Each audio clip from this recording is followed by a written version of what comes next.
രചന അവതരണം സുഗി സുരേഷ്. മണിക്കപ്പാറയിലെ ശിവാനിയുടെ മോൾ സുജാത കാണാൻ സുന്ദരിയായിരുന്നു. ആര് കണ്ടാലും ഒന്ന് നോക്കിപ്പോവും. ആ ഒരു സമയം അവളെ കാണാനായിരുന്നു ഞാനും കുഞ്ഞുമോനും കൂടി പഴയൊരു ഹെർക്കുലീസിന്റെ സൈക്കിളും വാടകയ്ക്കെടുത്ത് പാടവരമ്പത്തൂടി അങ്ങനെ യാത്ര തുടങ്ങി. പാടത്തിന്റെ അപ്പുറവും മൊത്തം ചെളിയായതുകൊണ്ട് കുഞ്ഞുമോൻ നല്ലപോലെ ബാലൻസ് ചെയ്താണ് പോകുന്നത്. ഒന്നടി തെറ്റിക്കഴിഞ്ഞാൽ നേരെ മറിഞ്ഞ് കണ്ടെത്തി വീഴും എന്നുള്ള കാര്യത്തിൽ യാതൊരു സംശയവുമില്ല. ഒടുവിൽ സകല ശക്തിയും എടുത്ത് ചവിട്ടി കുഞ്ഞുമോനും ഞാനും കൂടി മണിക്കപ്പാറയിലെ വീടിന്റെ മുന്നിലെത്തി. വേലിക്കിപ്പുറം നിന്ന് നോക്കുമ്പോൾ പുറത്ത് തുണി വിരിച്ചിട്ടിരിക്കുന്ന കാണാം. ഞാൻ സൈക്കിൾ ഒരു സൈഡിലായിട്ട് ഒതുക്കി വെച്ചിട്ട് കുഞ്ഞുമോനോടൊപ്പം കൂടി. ഏറെ നേരത്തിന് ശേഷം വെണ്ണക്കതിര് പോലെ ഒരു പെണ്ണ് അടുക്കള വശത്തുകൂടി പുറത്തേക്ക് ഇറങ്ങി വന്നു. പട്ടുപാവാടയാണ് വേഷം. 18 തികഞ്ഞു കാണില്ല. പെണ്ണിന്റെ മുടിയഴകും ശരീരത്തിന്റെ ഭംഗിയും നോക്കി കുഞ്ഞുമോൻ വാ പൊളിച്ചു നിൽക്കിപ്പോ എന്റെ കണ്ണുകൾ പോയത് മറ്റൊരിടത്തേക്കാണ്. മണിക്കപ്പാറയിലെ ചെറിയൊരു പ്ലാവിൽ കിടിലൻ ചക്ക പഴുത്തു വിളഞ്ഞു നിൽക്കുന്നു. നല്ല ഒന്നാന്തരം തേൻ വരിക്കുക. അത് കണ്ടപ്പോൾ തന്നെ എൻ്റെ മനസ്സ് നിറഞ്ഞു. അതിൻ്റെ മണം ചെറുതായി മൂക്കിലേക്ക് അടിക്കുന്നുണ്ട്. ആ സമയം തന്നെ എൻ്റെ വായിൽ വെള്ളം നിറഞ്ഞു തുടങ്ങിയിരുന്നു. ഡാ കുഞ്ഞുമോനെ, നീ അങ്ങോട്ട് നോക്കിയേ. ഞാൻ അവനെ തോണ്ടി വിളിച്ചു. എൻ്റെ ചൂണ്ടുവിരൽ പ്ലാവിൻ്റെ മധ്യഭാഗത്തായി വീഴാറായി നിൽക്കുന്ന വരിക്കച്ചക്കലേക്ക് തിരിഞ്ഞു. പെട്ടെന്നാണ് കുഞ്ഞുമോൻ്റെ ശ്രദ്ധയിലും ആ ഒരു കാര്യം പതിഞ്ഞത്. എടാ, നമുക്കത് പോയി എടുത്താലോ? മിണ്ടാതിരിക്കടാ, അവർ കണ്ടു കഴിഞ്ഞാൽ നിന്നെ പ്ലാവിൽ കെട്ടിയിട്ട് തല്ലും. വെറുതെ തല്ലുകൊള്ളണ്ടായി മിണ്ടാതിരിക്കെ. കുഞ്ഞുമോന്റെ ശ്രദ്ധ വീണ്ടും സുജാതയിലേക്കായി.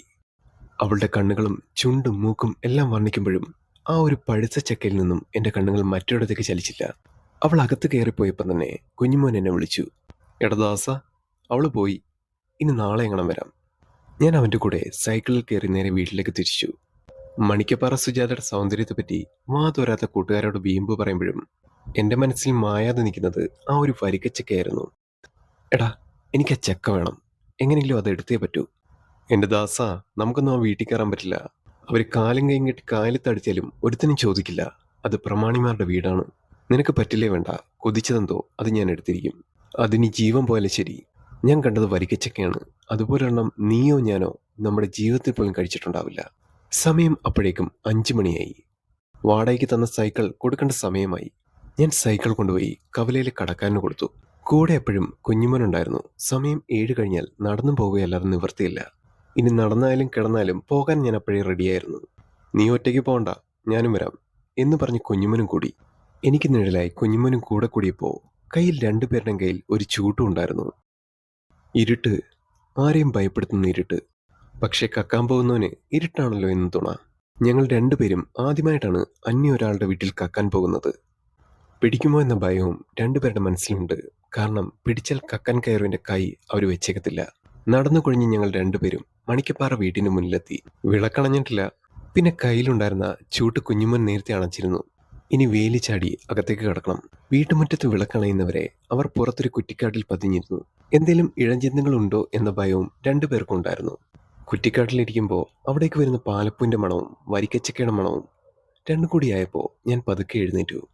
വിളക്കണഞ്ഞു എന്ന് കണ്ടപ്പോൾ വേലി ചാടി അകത്തേക്കും. ഞാൻ മുന്നോട്ട് നടക്കുമ്പോഴും കുഞ്ഞുമോൻ ഇരുദിക്ക് നോക്കി എൻ്റെ പിന്നാലെ തന്നെ ഉണ്ടായിരുന്നു.